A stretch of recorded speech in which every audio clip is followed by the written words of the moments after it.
La voix du peuple. La voix du peuple. La voix du peuple sur Radio Avoulété. La voix du peuple, une émission du peuple, par le peuple.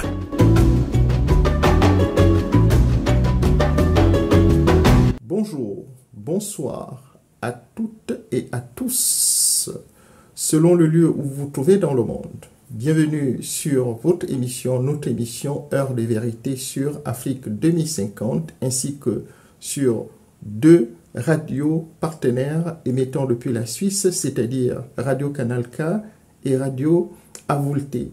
Je voudrais aussi vous signaler, chers amis, que cette émission sera retransmise en différé sur une radio et télévision partenaire émettant depuis Chicago, c'est-à-dire d'Enigma.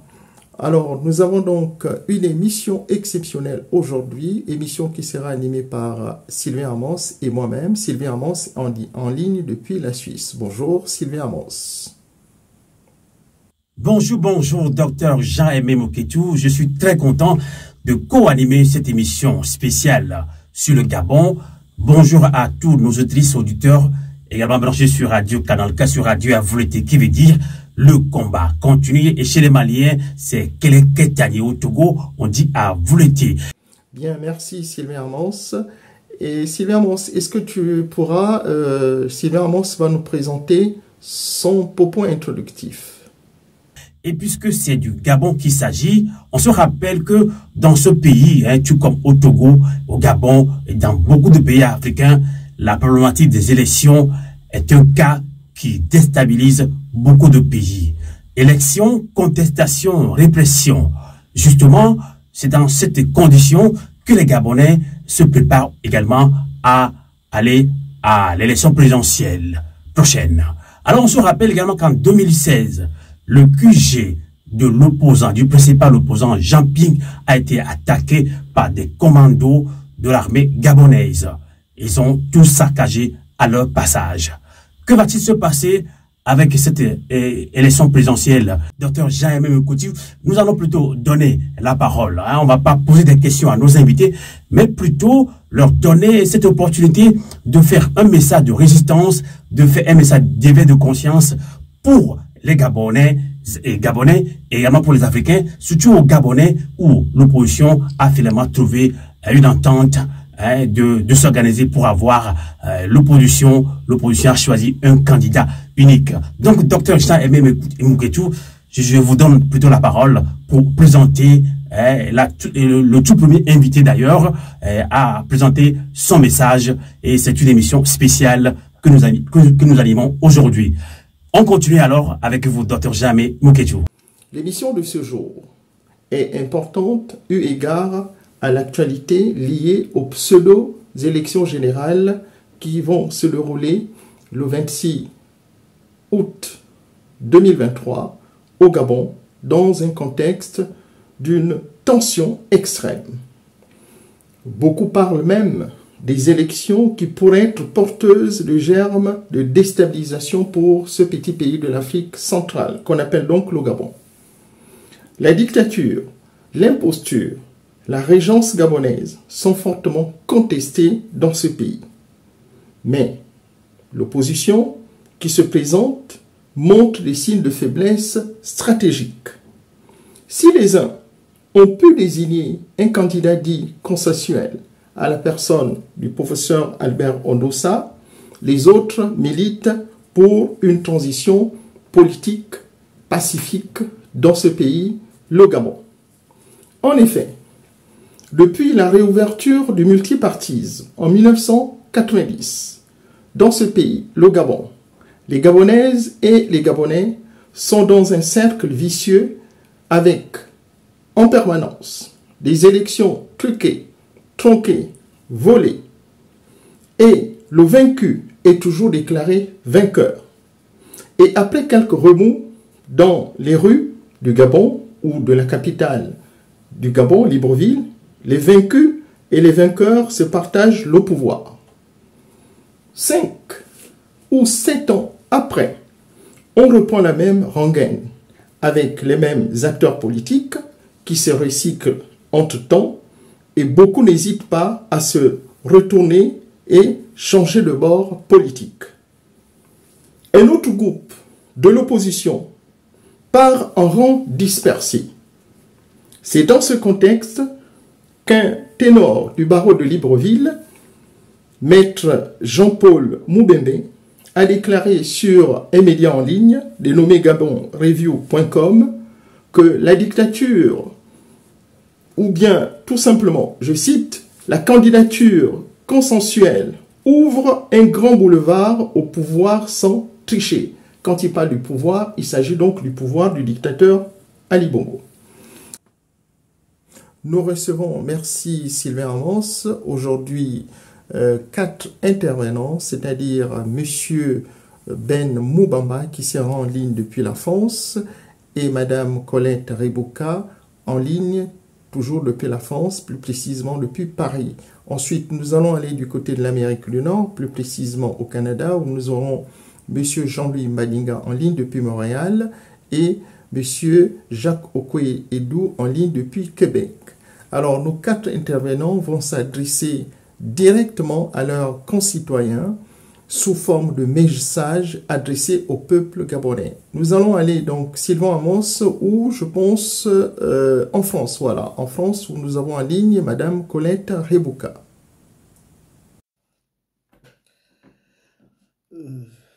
Merci, bonsoir à tous. Je suis Colette Rebouka, je vis en France depuis un bon moment.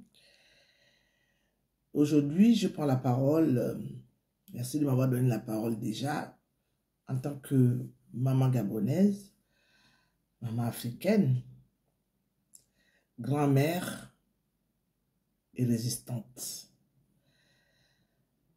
Je suis née et j'ai grandi au Gabon. Et donc, je sais de quoi je parle, même si je n'ai jamais été une femme politique, parce que la politique et moi, un océan nous sépare. Alors, je suis restée à l'écart de tout ça, bien que je travaillais dans le milieu, puisque j'étais dans la communication, mais je n'ai jamais été une femme politique. Ce qui m'a permis de connaître mon histoire, l'histoire du Gabon, de mon pays. 63 ans après les indépendances, c'est déplorable de voir que le Gabon en est encore là. Nous n'avons connu que 3 présidents. Le père de la nation, Père Léomba, qui est resté au pouvoir depuis le début des indépendances, donc 60 jusqu'à 67 à sa mort. Puis est arrivé Albert Bongo. Cet homme a régné de 67 en 2009, la date de sa mort. Donc il a régné pendant 42 ans. Quand il prend le pouvoir en 68, il crée le Parti démocratique gabonais. Donc ça fait 56 ans que nous avons les Bongo et 55 ans que nous nous colmatons le PDG. Le PDG a vu naître beaucoup des hommes politiques. Beaucoup des hommes politiques du Gabon ont tous été des PDGistes. Donc, ils ont leurs raisons qui les ont fait partir de ce milieu, de ce panier. Mais un panier vraiment à serpent. Parce que quand on a été PDGiste, c'est difficile de changer d'habitude. Ils ont eu d'ailleurs leurs raisons, comme je le dis. Alors, à partir de 2009, parce que je crois que quand il y a eu les émeutes, quand il y a eu vraiment les grandes turbulences, c'était en 90, à la mort de Renjambe, Joseph. Il a été... Tout le monde connaît son histoire. Après une conférence nationale, au cours d'une conférence nationale, je crois qu'il avait trop parlé, il a été éliminé. Et donc, à partir de là, le Gabon avait... Tout le monde croyait que le Gabon allait changer parce que c'est là où sont nés le multipartisme. Et à l'arrivée de M. Mbabé Sol, parce que les élections en 93, c'est là où M. Mbabé Sol se présente au Gabonais, il gagne les élections, mais les Bongos sont toujours là. Albert Bongo est toujours là. Après cette élection, il y a eu Mamboundou. Il est arrivé aussi, c'est quelqu'un qu'on se disait, bon, il n'a jamais été dans le Parti démocratique gabonais. Et puis, vous connaissez la suite. En 2009, au décès de Omar Bongo, son fils prend le pouvoir avec la bénédiction de tout le monde. Parce qu'il faut reconnaître que ça avait été compliqué. Il y avait son ami et frère, qui était le ministre de l'Intérieur, qui claque la porte du PDG. Et puis en ce moment-là, les Gabonais se disent certainement, lui, comme il connaît les rouages, il va venir changer le Gabon. Malheureusement, il est mort, il n'a même pas fait, il a gagné l'élection, et après ça n'a enchaîné des problèmes de santé, il n'a pas pu suivre, parce que je suis certaine que s'il serait resté en bonne santé, il est évident qu'il allait se battre pour certainement récupérer la victoire du peuple. Il est très malade, affaibli, il meurt, et puis on continue avec Ali Bongo, mais les choses vont très mal, parce que là je ne ferai pas l'historique, mais il faut quand même dire un peu le début de tout ça. Les choses vont très mal.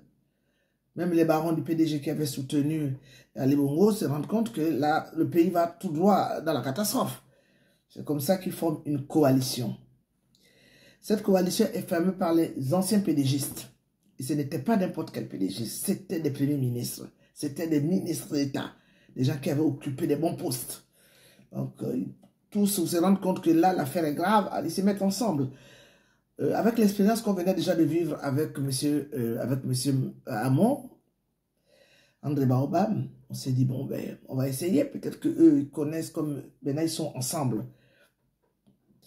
Certainement, ils vont nous sortir de là. Mais tout le monde connaît la suite, hein. On a fait une bonne campagne. Ce n'est pas le peuple gabonais qui avait choisi M. Ping, mais c'est plutôt les leaders, ses amis avec lesquels il était avant au Parti démocratique gabonais, qu'il avait désigné, et nous on avait suivi. Parce que, et en suivant, c'est pas qu'on était là comme des suivistes, non, on avait travaillé. M. Ping venait ici nous rencontrer avec les autres leaders. Il y avait eu un travail de titan. J'avais entendu quelqu'un un jour, que je tairai le nom pour discrétion, dire que oui, mais l'élection, Ping n'a pas su, mais non, Ping n'était pas seul. Et même aujourd'hui, j'entends les gens qui disent « Oh, mais de toute façon, n'importe comment, si Ping n'a pas gagné les élections, parce qu'il n'a pas su protéger les élections. » Mais ils étaient une coalition, oui ou non. On ne reviendra pas là-dessus. Et rebelote, parce que là, quand même, en 2016, mais M. Ali Bongo va venir bombarder le QG de M. Ping. Les enfants meurent. On voit le cerveau des enfants éclater. On était là, on s'est dit, c'est quoi cette histoire? De gré ou de force, il prend quand même le pouvoir. Et en 2018, Nzambe Khan a dit, je te récupère. Parce que moi, je crois que c'est le créateur. Il fait un AVC. C'était pas un AVC ordinaire, hein? C'était quand même sérieux. Et puis, à partir de ce moment, le Gabon tombe dans le chaos. Parce qu'au moins, même si Ali Bongo ne foutait rien, mais au moins, on savait qu'il était... Donc, on n'a jamais su qui dirige le Gabon. Mais toujours est-il qu'il y a une opposition qui est là, qui, malgré les révélations fracassantes que Ali Bongo a eu à nous dire que depuis 5 ans, le peuple gabonais lui manquait, on n'a jamais compris s'il y avait vraiment une opposition assez solide, mais je crois que c'était le moment où ça devait partir dans une autre dimension. Le pays allait passer dans une autre dimension. Mais vous avez gardé votre calme, l'opposition. Vous êtes resté calme. Tout ce qui vous intéresse, c'est d'aller à une élection présidentielle qui est pipée d'avance. Entre-temps, les conditions de cet électorat sont quand même hallucinantes. Parce que là, pendant que le PDG, on sait que le PDG a l'habitude de tripatouiller la Constitution. Mais là, cette fois-ci, qu'est-ce qui se passe? Pendant qu'ils ont déjà annoncé l'élection présidentielle, que Ali Bongo va se présenter, ils vont changer le code électoral. Et ce code électoral, c'est carrément au profit du PDG. Parce que là, une élection à un tour déjà, et là maintenant, il y a les législatives, les présidentielles législatives au même moment, il n'y a pas de bureau de vote. Vous savez qu'au Canada, il n'y a pas de bureau de vote. Est-ce que vous savez qu'en Italie, il n'y a pas de bureau de vote? Et même ici en France, maintenant, il va falloir, il paraîtrait que ça ne se passe plus au niveau de l'ambassade. Hein. Au niveau de l'ambassade. Les gens sauront au dernier moment dans quel arrondissement ils auront voté. Ça, c'est nous qui sommes à Paris, dans les environs. Ceux qui sont en Italie, on leur demande de venir voter ici. On ne sait même pas comment c'est organisé. À leurs frais, s'il vous plaît. Malgré ça, l'opposition n'a rien dit. Au bien au contraire, tout ce qui les intéresse, c'est qu'aller à l'élection présidentielle. Quand on sait aujourd'hui, le Gabon, c'est pas la dictature ne vient pas seulement du Gabon, ce n'est pas le pays le plus dictatorial du monde. Il y a le Qatar où les femmes se battent encore de nos jours pour avoir un véhicule ou aller voter. La Chine, j'ai été en Chine, la Chine a connu la colonisation comme nous. Mais aujourd'hui, on ne dit pas que tout est parfait. Il y a un développement qui est là, la Chine, qu'on reconnaît être l'un des pays les plus peuplés de la planète, à l'autosuffisance alimentaire. La Chine est développée. Parce que le visuel, c'est ce qui compte. Ce n'est pas comme nous, où il n'y a pas de route, où il n'y a rien. Comment peut-on vivre dans un pays où le réseau routier et ferroviaire est complètement bloqué? Comment acheminer la nourriture? Comment les Gabonais peuvent avoir des échanges avec les autres pays? Puisqu'on voit parfois même des gens qui partent enterrer leurs parents dans les villages. Ils se retrouvent avec les cercueils de leurs parents bloqués en pleine forêt. Ça, c'est le Gabon. Donc, rien ne va dans ce pays. Je crois que l'heure est arrivée aujourd'hui que nous, les Gabonais, au lieu que nous continuons à nous tirer dessus en se disant, il ne faut rien dire. Moi, je suis une femme libre. Ma liberté de penser, personne ne me l'enlevera. Personne ne peut me dire de faire ce que je n'ai pas envie de faire. Quand il y a eu des erreurs, les gens doivent reconnaître qu'à tel endroit, il y a eu des erreurs, à tel moment de la vie, il y a eu des erreurs. Parce qu'il y a des gens qui sont plus de ce monde aujourd'hui, qui ont laissé leur vie pour le Gabon. Alors, ce n'est pas parce qu'on parle bien sur les réseaux sociaux, ce n'est pas parce qu'on contredit ce que vous faites que vous croirez que c'est vous les meilleurs. Vous avez toujours raison. Le tort toujours aux autres.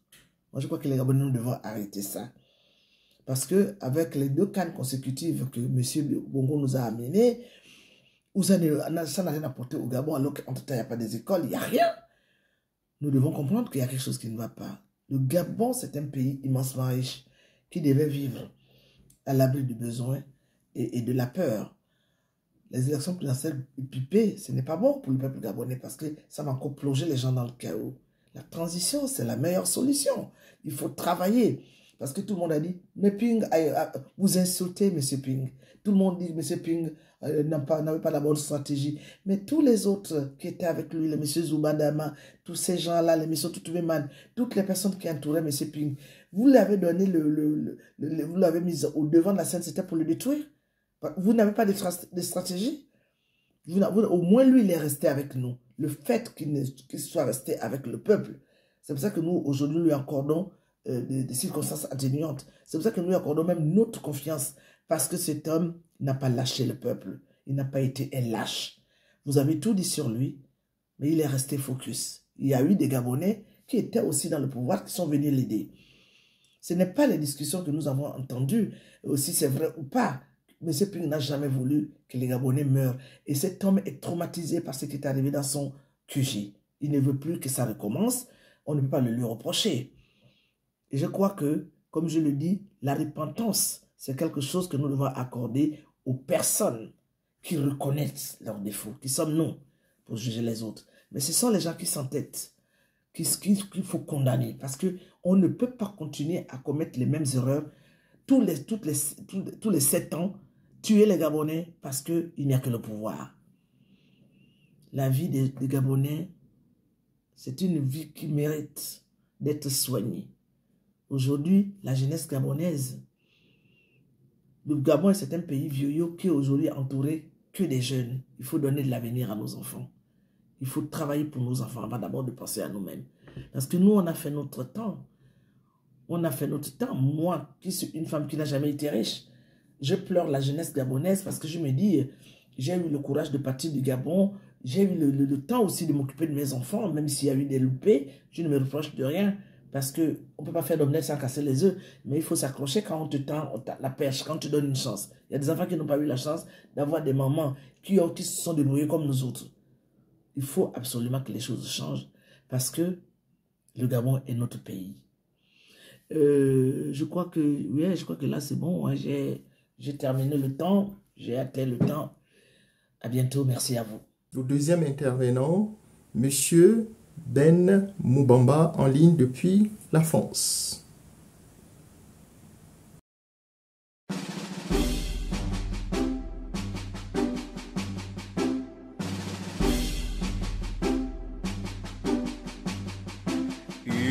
Unis dans la concorde et la fraternité, éveille-toi Gabon, une aurore se lève, encourage l'ardeur qui vibre et nous soulève.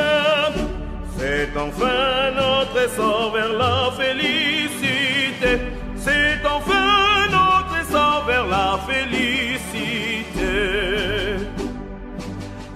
Éblouissant et fier, le jour sublime monte, pourchassant à jamais l'injustice et la honte. Qu'il monte, monte encore et calme nos alarmes, qu'il prône la vertu et repousse les armes. Unis dans la concorde et la fraternité, éveille-toi Gabon, une aurore se lève, encourage l'ardeur qui vibre et nous soulève. C'est enfin notre essor vers la félicité, c'est enfin notre essor vers la félicité. Oui, que le temps heureux rêvé par nos ancêtres arrive enfin chez nous, réjouissent les êtres et chasse les sorciers, ces perfides trompeurs qui sèment le poison et répandent la peur. Unis dans la concorde et la fraternité, éveille-toi Gabon, une aurore se lève, encourage l'ardeur qui vibre et nous soulève. C'est enfin notre essor vers la félicité, c'est enfin notre essor vers la félicité. Afin qu'aux yeux du monde et des nations amies, le Gabon immortel reste digne d'envie. Oublions nos querelles, ensemble bâtissons l'édifice nouveau auquel tous nous rêvons. Unis dans la concorde et la fraternité, éveille-toi Gabon, une aurore se lève, encourage l'ardeur qui vibre et nous soulève. C'est enfin notre essor vers la félicité, c'est enfin notre essor vers la félicité. Des bords de l'océan, au cœur de la forêt,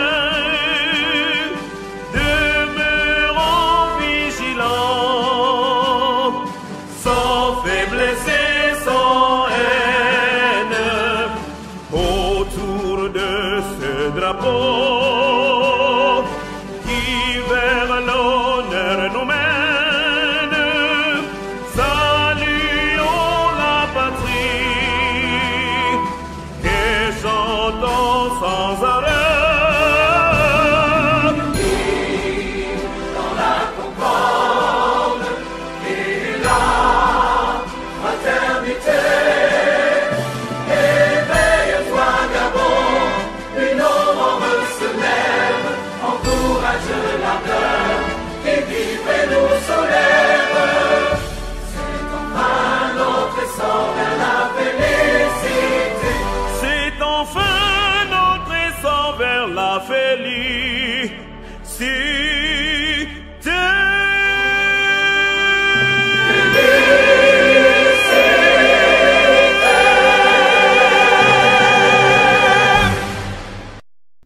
Mes chers compatriotes, chers peuples gabonais, ici Ben Moubamba, président de l'ACR, l'Alliance pour le changement et le renouveau, parti politique de l'opposition gabonaise, ancien vice-premier ministre de la République gabonaise, 2 fois candidat à l'élection présidentielle en 2009 et en 2016.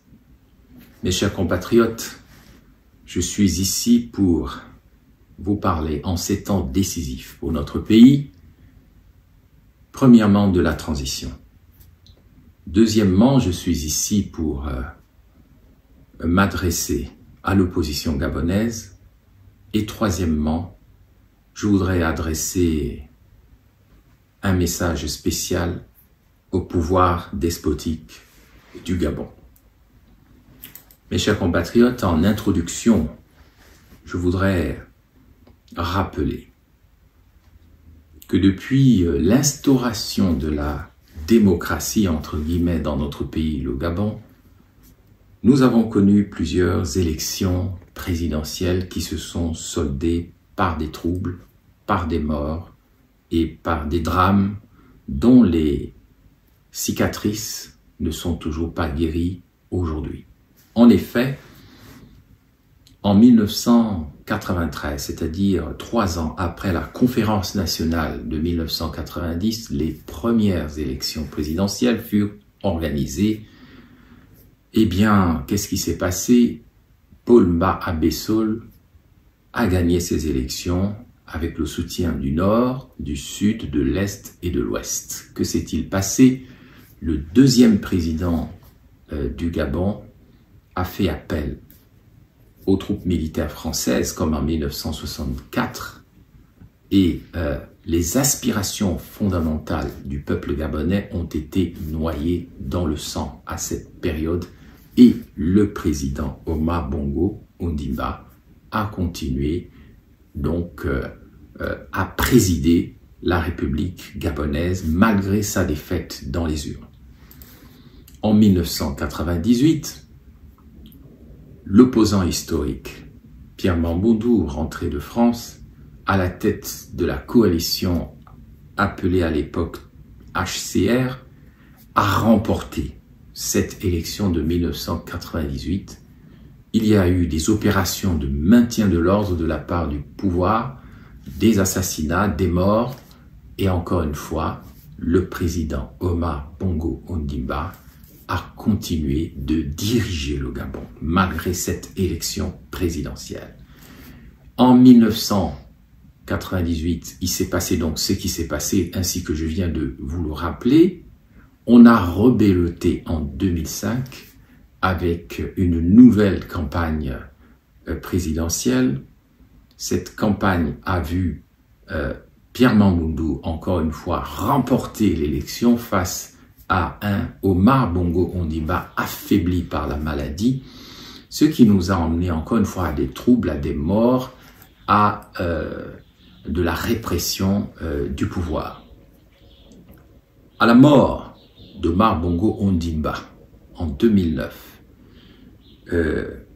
vous avez vu ce que vous avez vu, puisque moi-même j'étais candidat à cette élection, vous m'avez connu comme gréviste de la faim. Vous savez très bien ce qui s'est passé en septembre 2009 lorsque les bérets rouges des forces de défense et de sécurité du Gabon sont intervenus à l'entrée de la Cité de la démocratie, dispersant les candidats, blessant quelques-uns, et puis il s'est passé ce qui s'est passé. Ali Bongo Ondimba a pris le pouvoir pour 7 ans. En 2016, ce fut la dernière élection extrêmement sanglante cette fois, puisque après le 27 août 2016, il y a eu donc la proclamation officielle des résultats le 31 août. Moi-même, j'étais candidat, comme vous le savez, et ce furent là les élections les plus sanglantes de l'histoire politique du Gabon, puisqu'on a enregistré des dizaines et des dizaines de morts, dans l'indifférence de la France, l'indifférence de la communauté internationale. Les gens ont été massacrés, ont été tués. Moi-même, vous avez vu que à cette époque, j'ai pris la décision, alors que le pays était à feu et à sang, j'ai essayé d'influencer les événements en ayant compris que la France et les États-Unis et la communauté internationale se rangeaient derrière le pouvoir despotique. J'ai pris la décision de participer à la baisse de la tension en reconnaissant sur la forme, mais pas dans le fond, la victoire du candidat président afin de faire baisser un niveau de violence sans précédent. C'était un choix que j'ai fait peut-être de manière erronée, mais ce fut mon choix à l'époque, il y a 7 ans. C'est ainsi que je suis entré au gouvernement, non pas pour devenir un despote comme ceux qui dirigent le Gabon, mais pour essayer d'influencer positivement les choses de l'intérieur. J'ai donc animé un programme appelé le Nouvel Ordre Urbanistique au Gabon, qui a été bloqué par le pouvoir, qui m'a empêché de travailler, et j'ai compris après 1 an qu'on ne pouvait rien faire à l'intérieur de ce pouvoir, puisque le pouvoir despotique ne partage jamais le pouvoir. Donc, mes chers compatriotes, chers peuples gabonais, je suis venu vous dire que sur la base de toutes ces expériences d'élection présidentielle, je suis venu vous confirmer qu'il n'y a pas d'autre solution au Gabon que la transition politique et pacifique. Pourquoi? Parce que aucune élection n'a jamais permis au Gabon, au vainqueur, de s'installer à la présidence pour diriger le Gabon et exécuter un programme de bienfaisance pour le peuple gabonais afin que le pays qui est le Gabon et qui est désigné comme le pays le plus riche d'Afrique eu égard à ses matières premières, à son paysage, à sa nature et à la faiblesse démographique de cet État, eh bien, nous vivons pour les 2/3 sous le seuil de pauvreté parce que le pays est volé, le pays est pillé par la France-Afrique, par un système de prédation internationale qui fait que on organise le malheur, le management par la misère des populations gabonaises. Et moi, je l'ai vu de l'intérieur et je confirme que il n'y a pas d'autre solution que la transition politique et pacifique au Gabon. Maintenant, vous allez me dire, mes chers compatriotes, qu'est-ce que la transition et comment imposer la transition? La transition politique est un moment dans l'histoire d'un pays où on change les données. Par exemple, en France, la 4e République était malade entre 1958 et bien avant et après, parce que la France était engagée dans une guerre en Algérie et la France était en crise. Le général de Gaulle a donc organisé une forme de transition politique, à savoir qu'il est devenu le président du Conseil. Il a proposé une nouvelle constitution et on est passé de la 4e République à la 5e République sur la base d'une tension en Algérie où les Algériens demandaient leur indépendance, leur souveraineté et la France ne pouvait plus coloniser l'Algérie. Et avec le système de la 4e République française, on ne pouvait pas permettre à l'Algérie d'évoluer.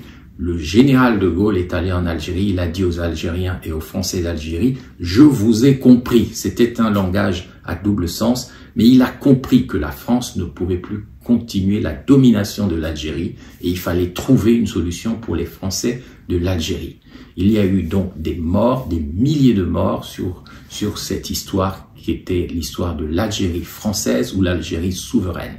Donc même la France, qui a colonisé le Gabon, a connu plusieurs transitions politiques. Donc, quand on demande la transition politique, c'est parce qu'on sait qu'à un moment, les élections ne servent à rien. Pour exemple, le Mali a organisé des élections où Ibeka est devenu président. Mais Ibeka a été chassé par la population. Aujourd'hui, on est dans une transition militaire au Mali. Roch Kaboré, au Burkina Faso, a été élu président. Aujourd'hui, on est dans une transition militaire du capitaine Ibrahim Traoré et les gens ne sont pas mécontents. Alpha Condé a fait un 3e mandat en Guinée-Conakry. Il a été élu démocratiquement, dit-on. Eh bien, aujourd'hui, l'histoire l'a oublié. On est dans une transition militaire. Le président Bazoum du Niger a sacrifié sa propre armée pour favoriser les terroristes au Niger. Il a été élu démocratiquement. Aujourd'hui, on est dans une transition militaire au Niger. Faut-il une transition militaire au Gabon? La réponse est probablement non. Pourquoi? Parce que la structure même des forces de défense et de sécurité n'est pas fondée sur les intérêts nationaux, c'est-à-dire la défense de la nation.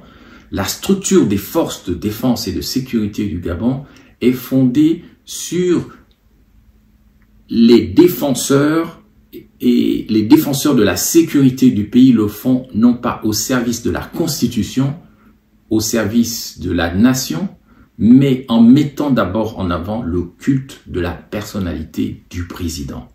Or, le culte de la personnalité est une faute politique grave parce que tout homme est mortel, selon le syllogisme grec connu, philosophique. Tout homme est mortel. Socrate est un homme, donc Socrate est mortel. Tout homme est mortel. Ali Bongo et tout autre acteur politique gabonais est mortel. Est un homme. Donc, cet Ali Bongo-là est mortel. C'est de la pure logique. Donc, on ne peut pas fonder l'organisation d'un État sur le culte de la personnalité d'un homme qui va de toutes les manières mourir après être tombé malade. Et donc, la transition politique consiste à revoir la Constitution d'abord. La transition politique est fondée sur la refonte constitutionnelle. Nous, au Gabon, nous n'arriverons pas à la transition politique par le coup d'État militaire. Je ne le souhaite pas.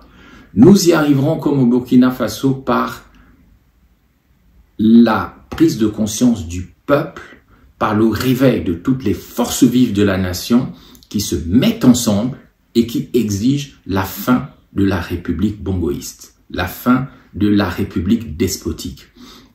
Si tous nous nous mettons ensemble pour exiger cela pacifiquement par une aspiration fondamentale du peuple, le système despotique tombera sans effusion de sang.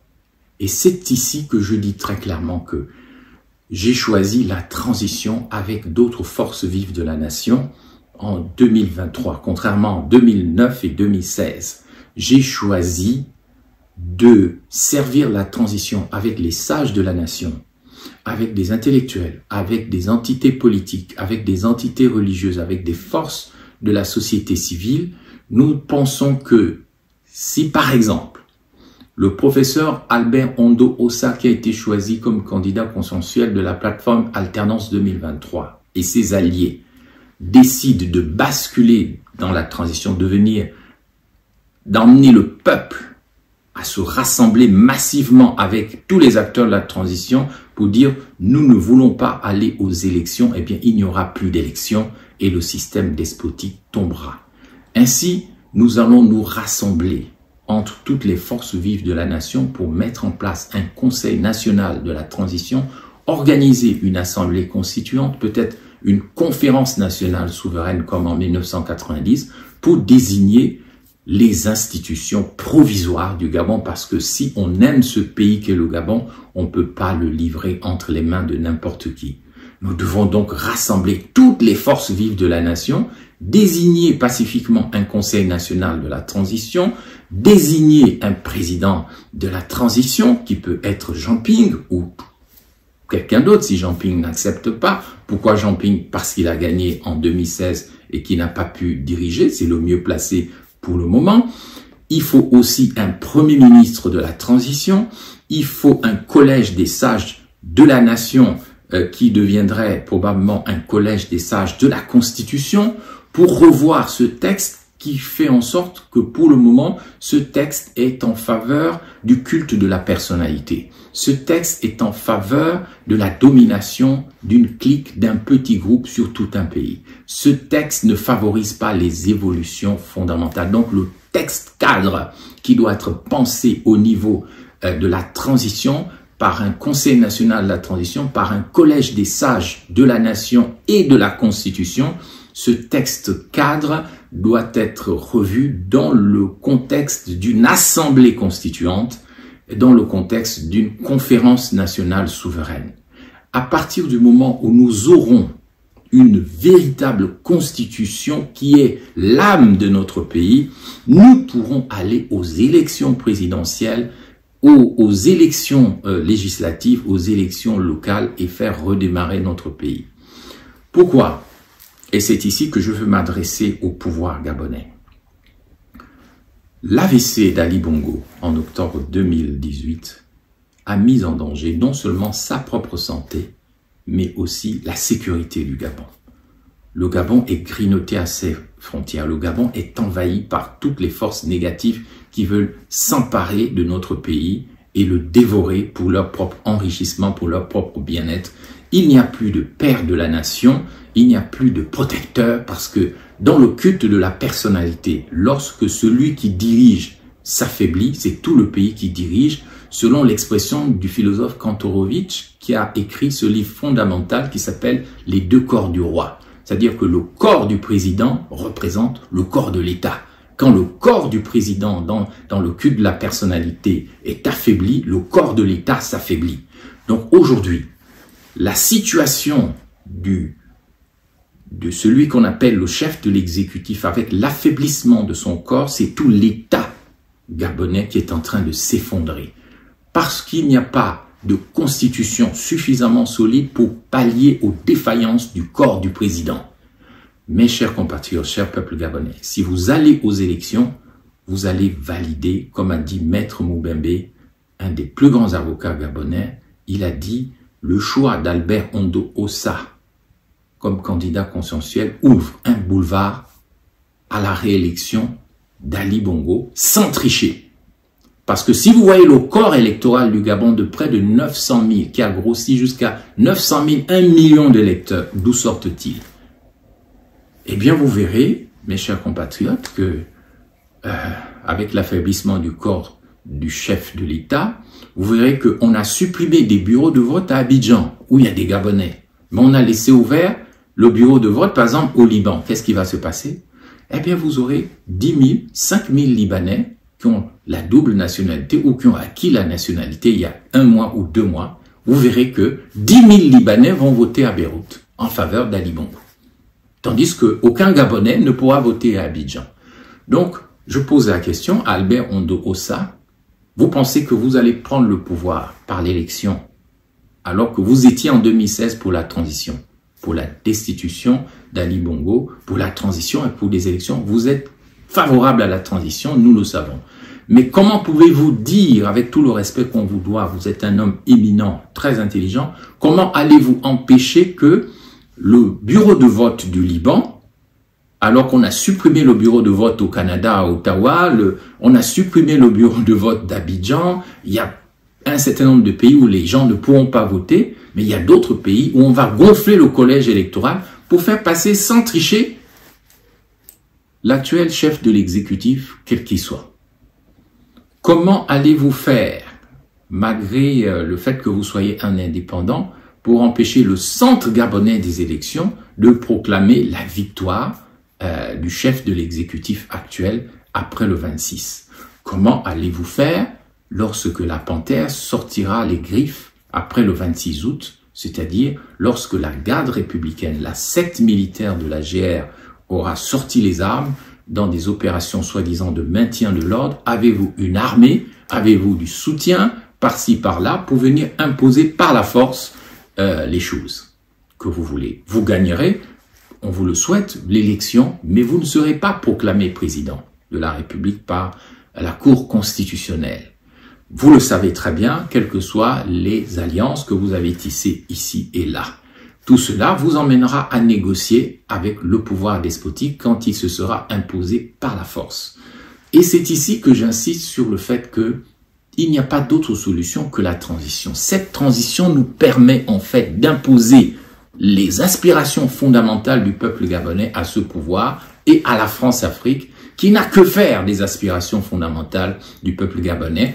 Tout ce que la France-Afrique veut au Gabon, c'est nous garder dans le franc CFA, c'est garder sa base militaire, c'est avoir la mainmise sur le pétrole, le gaz, le manganèse, l'uranium, le bois, l'or, le diamant, avec tous les pays qui sont ses complices, même l'Australie qui s'est emparée du fer de Belinga, une des provinces les plus pauvres du Gabon où les choses n'évoluent pas malgré les défilés des femmes. Où étiez-vous, vous les électoralistes, lorsque la GEV fabriquait le sosie d'Ali Bongo, lorsqu'on imitait la signature d'Ali Bongo? Où étiez-vous lorsque une centaine de personnes sont mortes dans le bateau de l'Esther Miracle? Il faut être cohérent. C'est la transition ou rien du tout. C'est d'une évidence absolument évidente. Donc, je m'adresse au pouvoir gabonais aujourd'hui.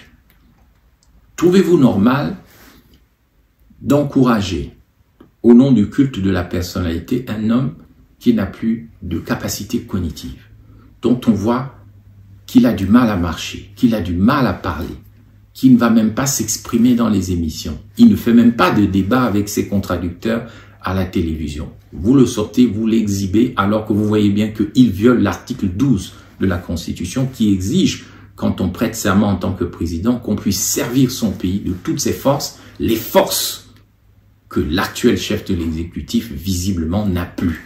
Donc il est en danger lui-même pour sa propre santé qui est défaillante et il met en danger les intérêts supérieurs de la nation. Et ce n'est pas bien, mes chers compatriotes, quel que soit celui que vous supportez, que des acteurs gabonais viennent déclarer, comme j'ai entendu il y a quelques heures, que « Oh, nous allons développer le Gabon avec le peu que la France nous laisse. » Mais c'est une insulte contre la souveraineté du peuple gabonais. C'est une atteinte au droit à l'autodétermination des peuples parce que nous, les Gabonais, notre pays a signé la charte des Nations Unies qui, en ses articles 1 et 2, fait de l'autodétermination des peuples un des principes du droit international.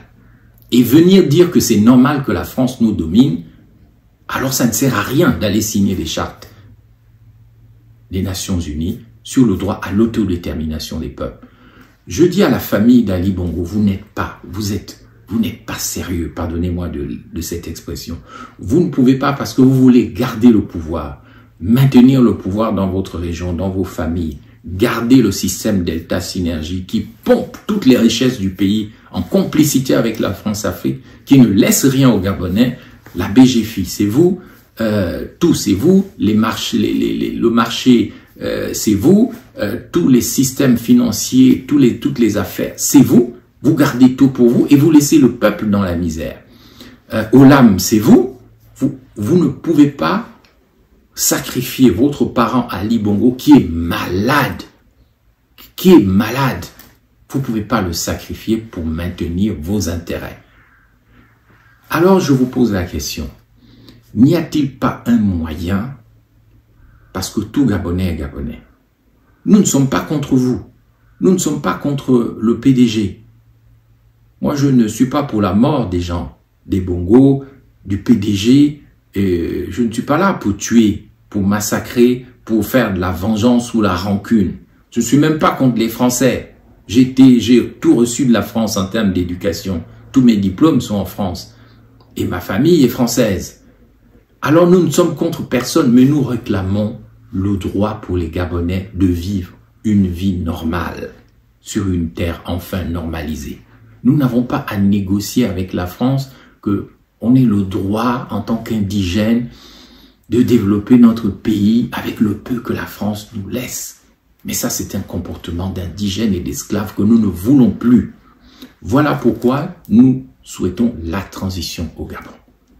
Cette transition, c'est le rassemblement patriotique de tous les enfants, de tous les bantous du pays, c'est-à-dire de tous les êtres humains qui sont rassemblés au Gabon et autour du Gabon avec des intérêts convergents. Je dis que Nord, Sud, Est, Ouest, diaspora et tous les amis du Gabon, nous pouvons nous rassembler dans le cadre d'une transition pour définir ensemble les conditions du futur pour que nous n'ayons plus cette catastrophe dans laquelle nous avons vécu pendant plus d'un demi-siècle, c'est-à-dire la misère et rien que la misère et le désespoir.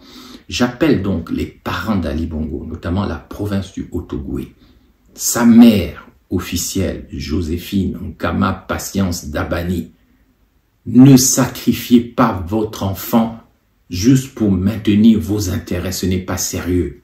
Tout Gabonais est Gabonais, tout le monde a le droit de se présenter aux élections au Gabon, tout le monde a le droit de circuler, tout le monde a le droit de s'exprimer, tout le monde doit avoir cette possibilité de rentrer dans son village, de se sentir en sécurité, d'être avec les autres, de toutes les ethnies, de toutes les tribus, de toutes les petites nations, les cultures. On est ensemble, c'est la fête au village, on se comprend, on partage nos expériences communes, on ne se regarde plus en chien de faïence, on veut juste défendre le village et se rassembler autour du feu dans cette chaleur familiale qui caractérise les Bantous.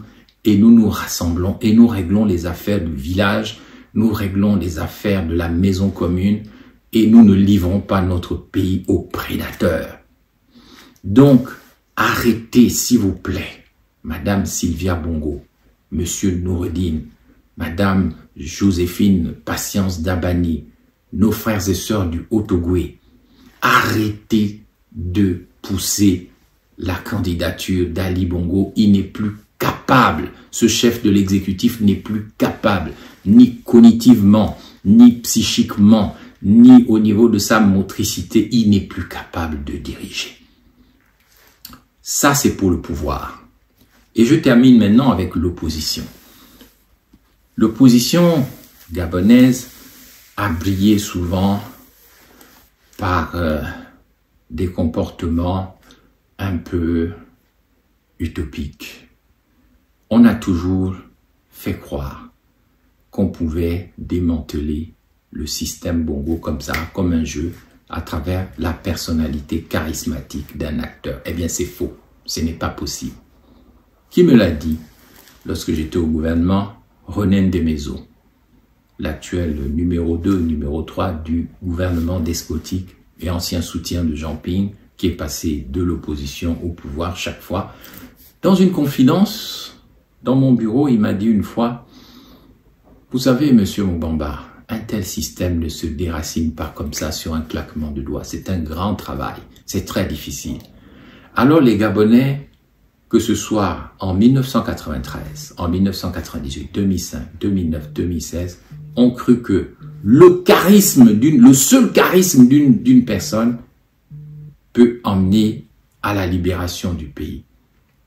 On sait aujourd'hui que c'est faux, parce que les accords qui sont signés avec la France conduisent irrémédiablement les acteurs qui veulent le pouvoir à céder des pans entiers de l'économie gabonaise à la France-Afrique, à des intérêts internationaux, ce qui est contraire au bien du peuple gabonais. Aujourd'hui, en 2016, nous avons vu ce que nous avons vu en 2009, nous avons vu ce que la France-Afrique a fait avec le film France-Afrique, qui a permis de faire croire à André Mbaumbam qu'il allait prendre le pouvoir, alors que les accords, comme aujourd'hui les accords gaziers entre Emmanuel Macron et le système despotique, sont connus. Il faut tout donner à la France-Afrique. Tout donner. Sinon, vous n'avez pas le pouvoir. La seule chose qui peut démanteler ça, c'est la transition politique. Non pas la transition politique comme au Burkina Faso ou au Mali qui viendrait d'un coup d'État militaire, mais tout simplement le rassemblement de tous les fils et les filles du Gabon qui, par le poids du nombre, parce que Ondosa, Chambrier, Moubamba, Jean-Ping, Zouba, Ndemezo, Bilibizé, je vais citer jusqu'à lui, tout le monde comprend qu'il faut devenir patriote. Et à partir de ce moment-là, nous sortons pacifiquement dans la rue et nous marchons jusqu'à la présidence et nous demandons la fin de la République bongoïste et nous créons un conseil national de la transition, nous mettons en place un collège des sages de la nation et de la constitution, nous mettons en place une conférence nationale souveraine, c'est-à-dire une assemblée constituante, et nous nommons un président de la transition, nous avons un premier ministre de la transition, nous forçons les choses auprès de la communauté internationale, nous parlons d'une seule voix, et nous n'allons pas négocier dans les salons feutrés au Sénat français, à l'Élysée, comme des esclaves libérés ou faussement libérés qui viennent encore se soumettre à leur maître dominant pour qu'on leur dise « Donnez-moi le pouvoir, donnez-moi le peu que vous pouvez me donner, moi je vais développer le pays, je m'en fous du panafricanisme, je n'en ai rien à faire de l'Afrique, moi ce qui m'intéresse c'est le pouvoir que vous allez me donner avec votre base militaire, et puis moi je vais faire le peu, vous allez continuer à piller le pays, vous avez détruit Africa numéro 1 au profit de RFI, vous avez détruit le centre des civilisations bantou au profit du centre culturel français, vous avez détruit la cité de la démocratie. Après, on se réunit sous les tentes. Vous avez détruit les routes. Vous avez détruit toute la culture gabonaise. Mais c'est pas grave. Donnez-nous le pouvoir. On va faire le pays avec le peu que vous nous donnez parce que nous sommes des esclaves libérés de notre dignité. Mes chers compatriotes, chers peuples gabonais, j'ai été long dans cette adresse à la nation. Mais je voulais vous faire comprendre que cette élection, si vous insistez dans l'élection, vous allez ouvrir un boulevard au pouvoir despotique.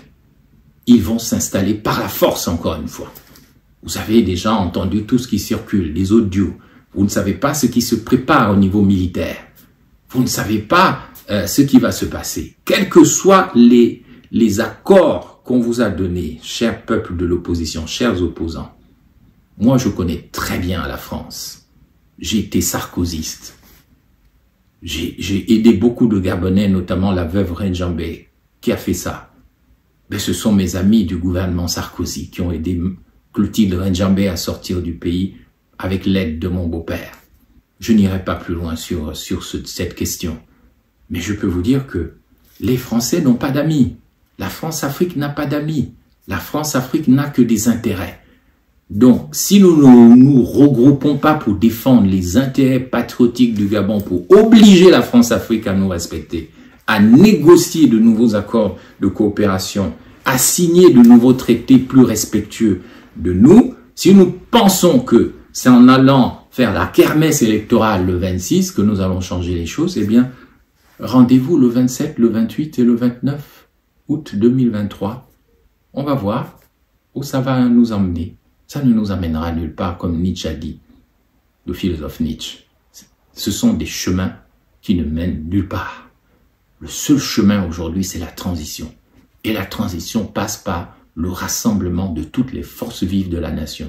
C'est pourquoi j'appelle encore une fois le professeur Ondosa, tous les candidats, retirez vos candidatures, basculez dans la transition, que toutes les forces vives de la nation basculent vers la transition pour imposer la fin du régime despotique et le recul significatif de la France-Afrique au Gabon, sans qu'il y ait une effusion de sang, sans qu'il n'y ait une tragédie, parce que le grondement de tempête qu'il y a autour du Gabon n'est pas de bon augure. Vous avez vu la Centrafrique, ça a commencé comme un jeu. Mais en Centrafrique, ça s'est terminé par des actes horribles. Horribles, ce que je ne veux pas rappeler ici. La Côte d'Ivoire a commencé en 2002-2003 comme un jeu. Eh bien, 20 ans plus tard, on n'en est toujours pas sorti. Donc, les choses qui sont en mouvement ne peuvent pas être arrêtées. La transition ne peut pas être arrêtée. Mais attention aussi à la boîte de Pandore qu'on veut ouvrir au Gabon. Parce que la boîte de Pandore, c'est quand on va ouvrir une boîte avec tout le mal, tous les maux, tous les dangers qu'il y a à l'intérieur. On ouvre la boîte de Pandore et tous les démons sortent. Et à partir de là, on n'a plus aucun contrôle sur la situation.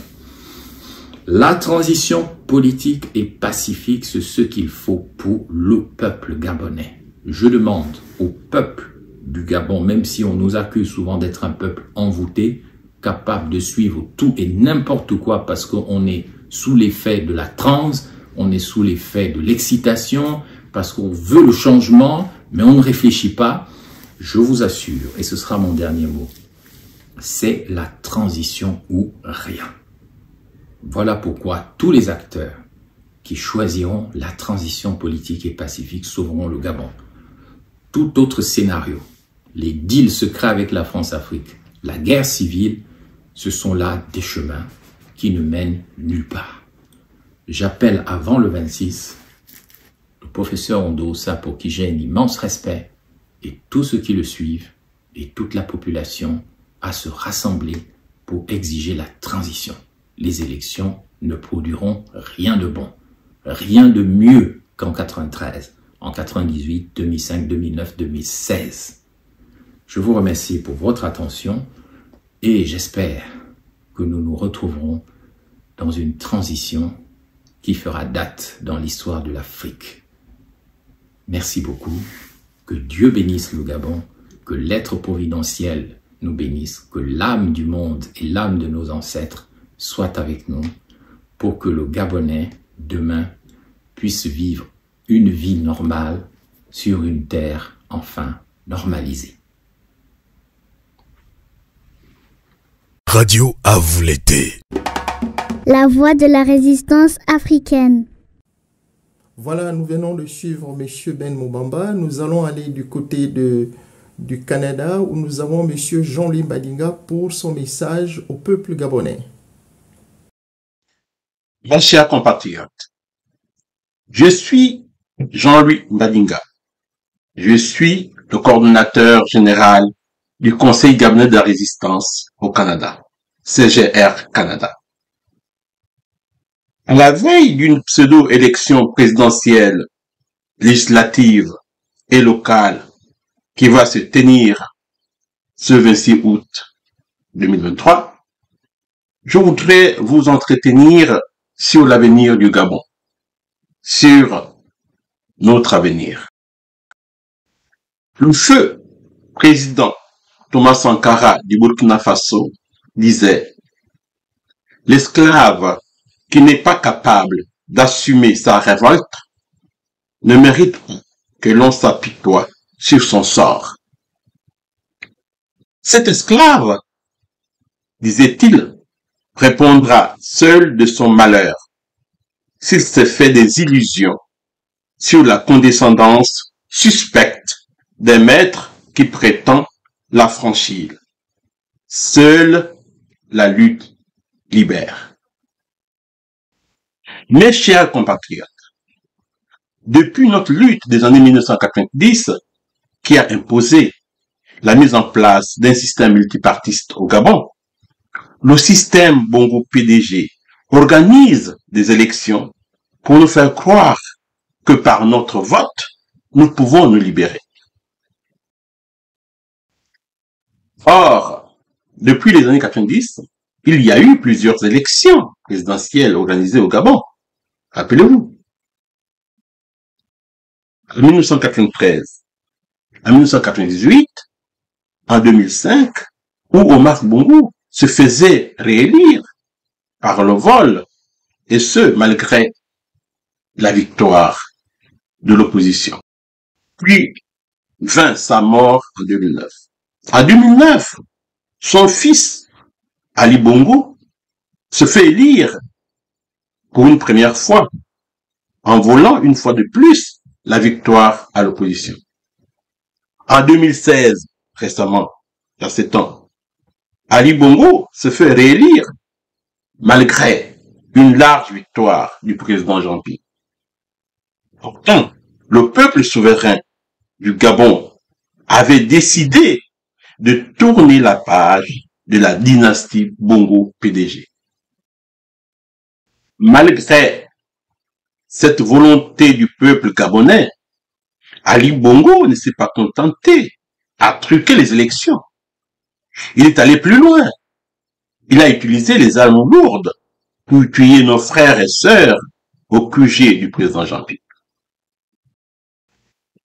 D'ailleurs, c'est le moment pour moi d'avoir une pensée pieuse à nos martyrs qui nous ont quittés depuis 2016, à savoir Maître Fabien Méré, le professeur Naktebi Silo, Hervé Mombo Kinga, alias Matricule 001, Ghislaine Obiang, alias Pat Collins, et tous ceux et celles qui nous ont quittés, tous ces vaillants compatriotes, combattants de la liberté.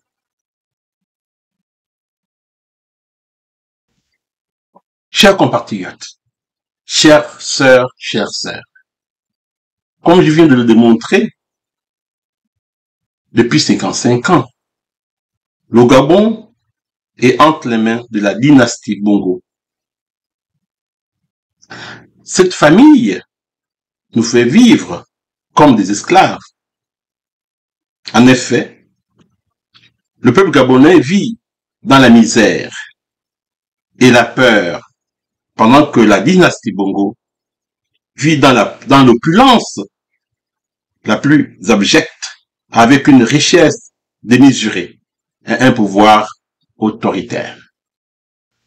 Peuple gabonais, 2023 doit être notre année de libération. Car l'esclave qui n'est pas capable d'assumer sa révolte ne mérite pas que l'on s'apitoie sur son sort. La Providence nous donne la possibilité d'utiliser 2 voies pour y parvenir. Il y a la voie du renoncement pour une transition politique pacifique pour laquelle j'adhère et que je milite depuis longtemps. Il y a la deuxième voie, celle de l'alternance politique par le vote, suivi bien sûr, malheureusement on peut le dire, des revendications violentes qui conduisent bien sûr aux assassinats par le régime Bongo PDG. Car cette dynastie ne voudra jamais quitter le pouvoir par les urnes. C'est pourquoi je suis convaincu qu'à l'état actuel des choses, aucune élection au Gabon permettra une alternance politique. Si nous n'avons pas pu imposer la volonté du peuple en 2016 en élisant le président Jean Ping, pourquoi la dynastie Bongo l'accepterait en 2023? Toutefois, pour ceux et celles qui croient encore aux élections, je ne peux pas vous interdire de croire à cela. Mais de mon point de vue, je pense que pour y arriver, il faudrait que nos frères et sœurs qui sont donnés en esclavage volontaire au sein du PDG se révoltent en masse pour se mettre à voter avec le peuple de l'opposition, le candidat unique ou consensuel. Mais comment y parvenir si nos frères et sœurs esclaves volontaires dans le PDG ne se révoltent pas? À commencer bien sûr par notre professeur et notre mère, notre grande sœur, Marie-Madeleine Bronzo, qui permet depuis 1991, depuis qu'il est à la tête de la Cour constitutionnelle, de faire en sorte que les processus électoraux au Gabon se fassent au mépris de la Constitution et du Code électoral. Chères sœurs, chers frères de l'opposition, du centre, des partis du centre, des partis de la majorité bongoïste, je vous en prie, je vous exhorte que nous mettons ensemble notre intelligence, notre force pour mettre en œuvre notre devise, union, travail, justice, pour bâtir un Gabon nouveau. Mais ceci n'est possible qu'ensemble nous empruntions la voie ou le chemin du renoncement politique pour une transition politique apaisée et pacifique. C'est quoi le renoncement politique? C'est quoi la transition politique? Je sais que ce sont des questions qui vous taraudent l'esprit. Le renoncement politique, ou du pouvoir, si vous le voulez, c'est le fait de renoncer volontairement ou involontairement à l'exercice du pouvoir politique ou la possibilité pour le peuple de l'obtenir. Et les exemples existent. En France, par exemple, le 4 août 1789, les représentants des ordres privilégiés, noblesse et clergé, à l'Assemblée nationale française, renoncent à leurs droits féodaux et à leurs privilèges, marquant ainsi la fin de l'ancien régime. En URSS, le 2 décembre 1990, Mikhail Gorbatchev, président de l'URSS de l'époque, accepte de dissoudre l'Union soviétique et de reconnaître l'indépendance des républiques qui la composaient. En Égypte, le 11 février 2011, Hosni Moubarak, président de l'Égypte, démissionne sous la pression populaire après 18 jours de manifestations massives contre son régime autoritaire et corrompu dans le cadre du printemps arabe. Et puis récemment, en Afrique, en 2001 au Mali, en 2021, je voulais dire, au Mali, en 2022 au Burkina Faso, et le 3 juillet dernier, le 3 juillet 2023, le président du Sénégal, Macky Sall, a renoncé à briguer un troisième mandat en 2024. Effectivement, les raisons d'un renoncement du pouvoir peuvent être multiples et variées. Je peux vous en donner quelques exemples pour vous en faire une idée. Des raisons personnelles telles que la maladie, des raisons politiques telles que la pression populaire, les scandales politiques, les conflits internes ou les échecs électoraux, des raisons institutionnelles, par exemple la fin des mandats ou la réforme constitutionnelle. Toutes ces raisons sont quasi réunies dans notre pays actuellement. Mes chères sœurs, mes chers frères, unis, je suis convaincu, nous sommes capables d'obtenir le renoncement d'Ali Bongo et nous libérer définitivement de la dynastie Bongo. Effectivement, un tel renoncement du pouvoir par Ali Bongo nous conduira systématiquement à une transition politique. Mais c'est quoi la transition politique? De quoi s'agit-il?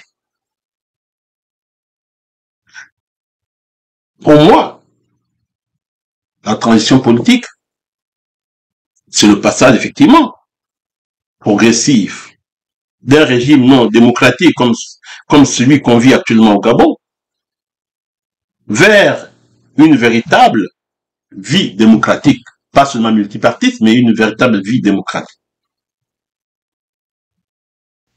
Pour moi, cette transition doit avoir deux phases.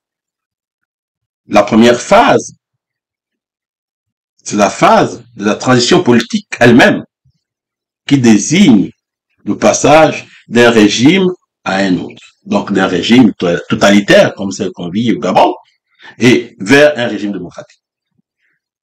Et la deuxième phase, qui est la phase de la consolidation de la démocratie,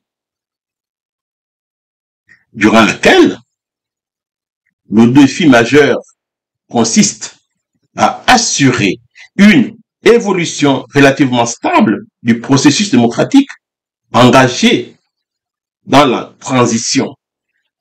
Pour ce faire, il faudrait revisiter la Constitution pour la rendre pérenne et crédible, revoir les structures politiques, économiques, sociales culturels, éducatifs, etc.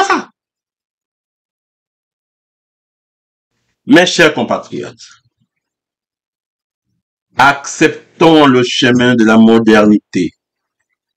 L'esclavage des nations est terminé. C'est pour cette raison, aujourd'hui, je vous demande solennellement que nous nous fassions confiance, que nous nous mettions ensemble pour que l'année 2023 soit l'année de notre libération de la dynastie Bongo. PDG. Mes chers compatriotes, chers frères, chères sœurs, nous avons une mission historique. Le moment est à l'union sacrée pour sauver notre Gabon. Pensez Gabon d'abord. Ne pensez pas Bongo d'abord. L'enjeu du moment va au-delà de nos tribus, de nos clans, de nos partis politiques, de nos régions. L'enjeu du moment, c'est l'avenir du Gabon. Cette terre que Dieu nous a donnée sans que nous la choisissons. Le Gabon éternel. Soyons fiers d'être Gabonais. Soyons fiers d'être Gabonais. Soyons confiants dans ce que nous voulons faire ensemble du Gabon. Nous devons tout faire pour quitter l'état actuel des choses. Nous ne sommes pas venus au monde, au Gabon, pour être des esclaves d'une seule famille, des esclaves de la dynastie Bongo. Mes chers frères et sœurs, unis, nous vaincrons. Vive le Gabon éternel, que Dieu nous bénisse. Je vous remercie. Eh bien voilà, nous sommes arrivés à la fin de cette émission spéciale sur Radio Canal K, sur Radio à Volonté. Merci à vous toutes et tous qui l'avez suivi en toute résidence. Nous vous donnons rendez-vous très prochainement pour d'autres émissions, surtout panafricaines, sur Radio Canal K et sur Radio à Volonté. Au revoir. La voix du peuple. La voix du peuple. La voix du peuple sur Radio à Volonté. La voix du peuple, une émission du peuple, par le peuple.